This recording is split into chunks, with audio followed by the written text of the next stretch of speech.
How's it hanging out there, my YouTube peeps? It's your boy D Bellboy, the Black Ranger here, with the second to last Genesis Hero intro vid for the channel. That's right, this is number 26 on the list. So, in the previous episode, we took a look at the agent of blood, magic, and chaos, Thanatos. His kit overall, I felt like it was, as a support, it was pretty much really unique and honestly very impactful in team fights. Essentially, he tethers enemies and drains their health, as well as he can brainwash them and make them fight each other. Go figure. And what's even worse is that his passive ability actually causes the madness to spread to others, whether they're hero units or either just regular creeps. Honestly, like when it comes down to it though, like for this game, honestly, I feel like if you have a good Thanatos on your team, it's going to be a serious problem when it comes time for team fights. But as of now, it's about that time again where I ask you guys thumbs up the video if you like it, or don't if you don't. It's totally your call. Either way, thank you for watching and commenting with me nonetheless. But if you feel the fires burning in your soul that only this channel can quench, then go ahead and hit that subscribe button as well as the bell so you can get notified whenever I upload new content. Alright everyone, the hero for today has a real penchant for violence and loves raw brute strength. Make sure you guys steer clear out of the way of Tycus. Alright, and here we have it now. Looking at Tycus, they classify him as a tank. However, I do believe that he can be a brawler as well, but we'll get into that like I said when I do my A to Z series. So, lore and background. Tycus enjoys ravaging planets using his brute strength. Hundreds of planets have fallen victim to his earth-shattering punches. When he was captive of the Infinity Prison, the galaxy had peace. In the background now, in the M-Star cluster where space pirates and violence run rampage, Tycus does it all the best.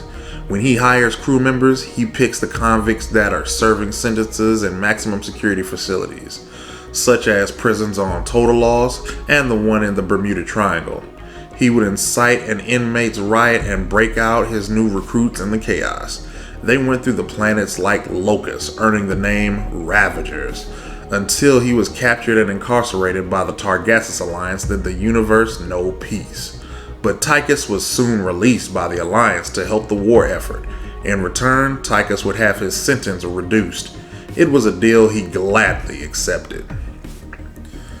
Like I said, guys, a real penchant for violence when you gotta stick somebody in a prison that's named after infinity.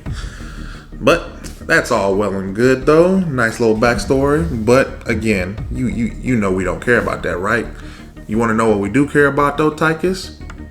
Them skills that let you kills, because that's how we pay the bills. So, Tycus's skills. First skill, actually. Force charge.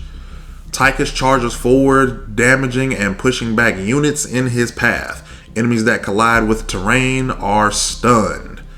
Energy cost is respectively 50, 60, 70, and 80 with a static cooldown of 8 seconds. His second ability is a passive skill called Indomitable Spirit. It reduces damage taken from a distance. Damage reduction increases once Tycus's health falls below a certain value. His third skill is Earth Splitter. Tycus strikes the ground, damaging nearby enemy units and throwing them into the air. And then lastly, his ultimate is actually a passive skill as well. It's called the Valor of Heracles. Once an enemy unit has been damaged twice by Tycus's abilities or basic attack, the next basic attack deals additional damage equal to 3% of the target's max health and stuns it. So, like I said, yeah, he could be a bruiser.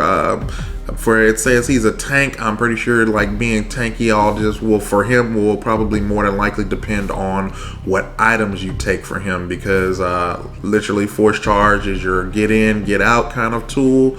Indomitable spirit, as it says, he takes less damage from a range. So if you got a if there's a carry and they're shooting you, you take less damage. You take less damage the further they are away from you. It kind of plays to Apollo.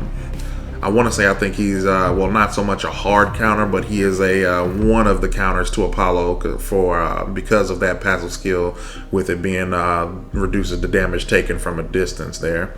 But also though, once he falls below a certain value of health, his damage reduction actually increases as well too. So I can the tankiness on that one is very apparent.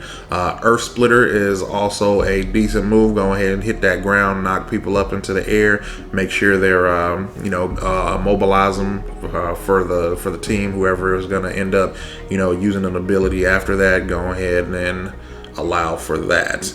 And then as well, the Valor of Heracles. For the passive skill, again, another tool that makes him a brawler in my eyes, but also can still allow with his tankiness stat.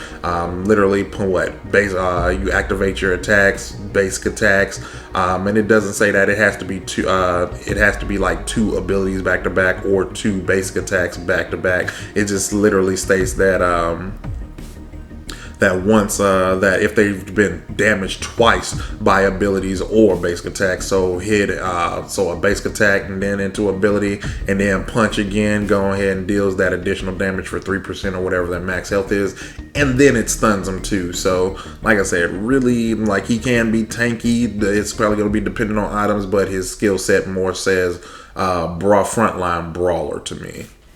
Moving on to the actual items and the loadout that they suggest for him. First item is going to be Quantum Jumper. Costs 2,700 gold. Gives plus 80 movement speed with the active teleport. Instantly teleports the user in the direction they are facing for a distance of 900. Cannot be used for 3 seconds after taking damage from an enemy hero.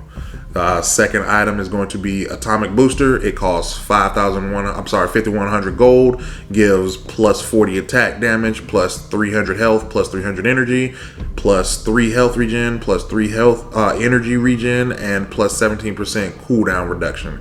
With its passive Ground Zero, after using an ability, the next basic attack made within 5 seconds deals 30 plus attack damage times 0.4 additional damage and a 225 radius around the target.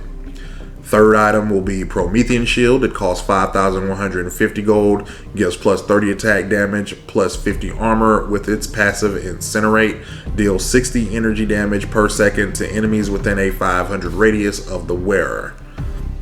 Fourth item that you want to put on him is the Seal of Hades. It costs 4,625 gold, gives plus 475 health, plus 425 energy, plus 6 health regen, and plus 1 energy regen.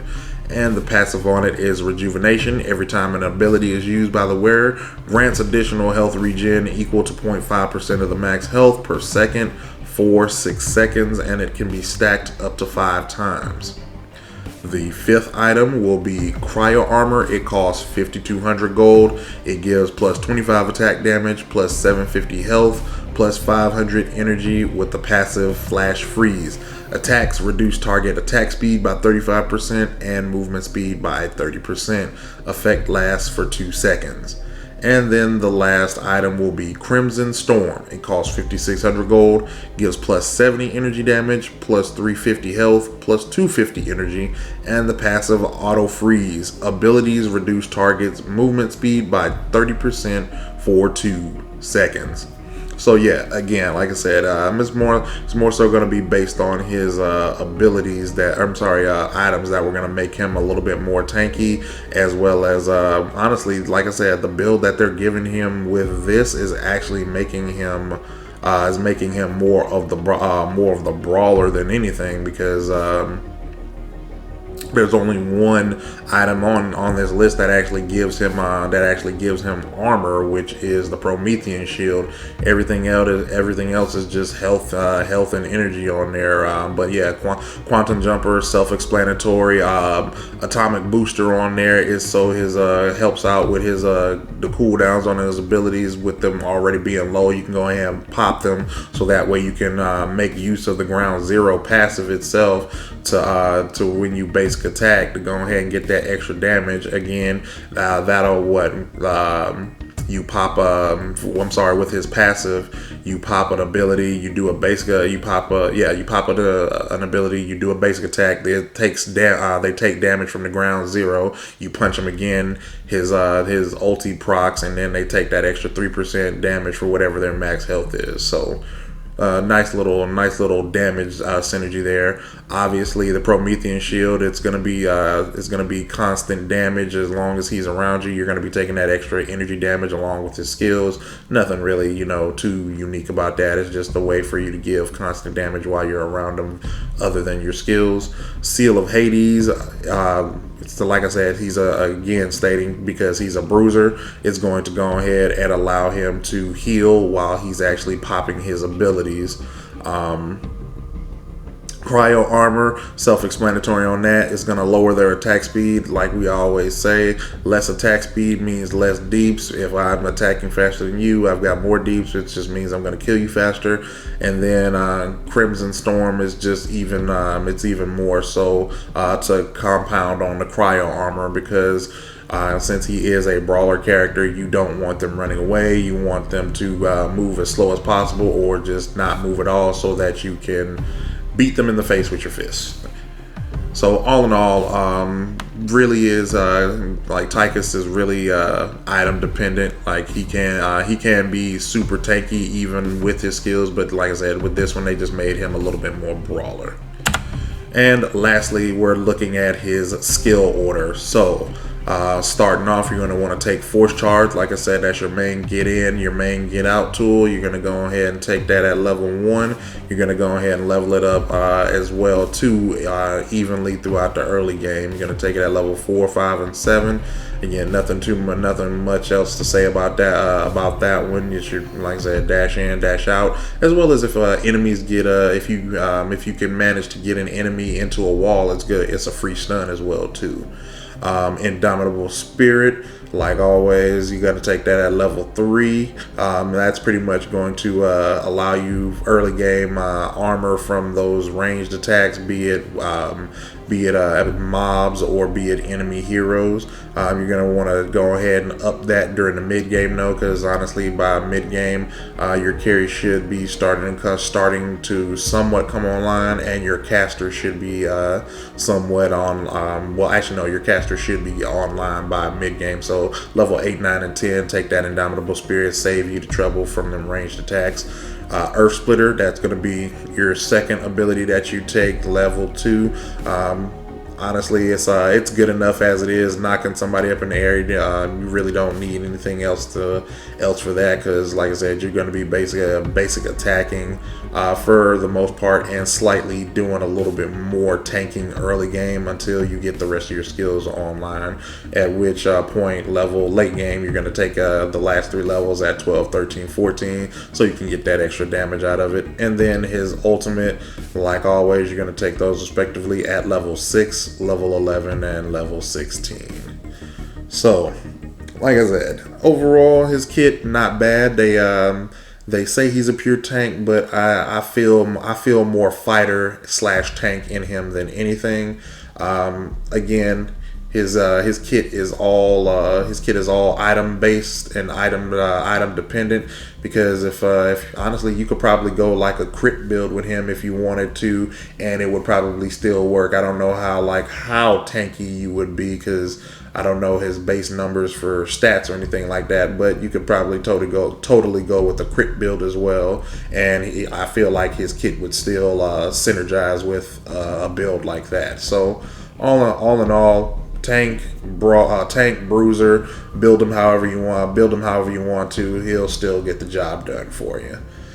that's going to do it for this video, guys. So again, like you like the video, go ahead, thumbs it up. It's not required because I make these videos because it's fun and I enjoy it, and I do it for you guys because this series is a labor of love for you guys. So, you know, like I said, I always say, leave me some comments, let me know what you like, dislike, and just, you want to shoot the breeze, let's shoot the breeze. I got nothing else to do. The game drops tomorrow, so, you know, let's just have some just have some conversation till the game drops. As well as if you want to subscribe to the channel, feel free. Again, thank you if you do, and make sure you hit the bell so you can get notified whenever I upload new content. And that's gonna do it for me, guys. I'm out of here. And remember, we're always good like grandma's cookies.